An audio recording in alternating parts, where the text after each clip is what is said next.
One of the most exciting scientific findings of the past half-century has been the discovery of widespread trophic cascades. A trophic cascade is an ecological process which starts at the top of the food chain and tumbles all the way down to the bottom. We all know that whales eat fish and krill, and some people, certain politicians in Japan for instance, have argued that killing whales is good for human beings, as it boosts the food available for us to eat. And so you would think. But as the great whales declined, so did the numbers of fish and krill. It seems counterintuitive. Surely their numbers would rise as their major predators disappeared. But it now turns out that whales not only eat these animals, they also keep them alive. In fact, they help to sustain the entire living system of the ocean. Whales feed at depth in waters that are often pitch dark, and then they return to the surface, to the photic zone, where there's enough light for photosynthesis to happen. There they release what biologists call fecal plumes, vast outpourings of poo, poonamis.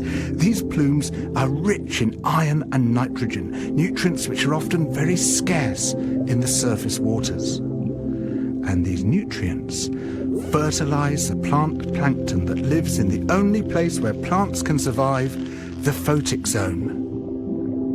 Fertilizing the surface waters isn't the only thing the whales do. By plunging up and down through the water column, they also keep kicking the plankton back up into the photic zone, giving it more time to reproduce before it sinks into the abyss. Even today, though whale populations have been greatly reduced, the vertical mixing of water caused by movements of animals up and down through the column of the oceans is astonishingly roughly the same as the amount of mixing caused by all the world's wind and waves and tides. More plant plankton means more animal plankton, on which the larger creatures then feed. In other words, more whales means more fish and krill. But the story doesn't end here, because plant plankton not only feeds the animals of the sea, it also absorbs carbon dioxide from the atmosphere.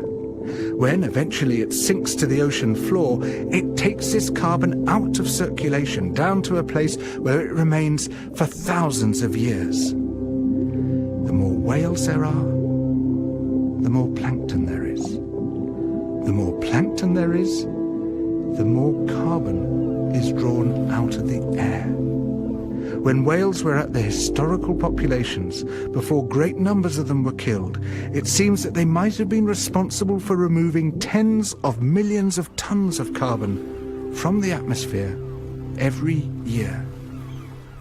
Whales change the climate.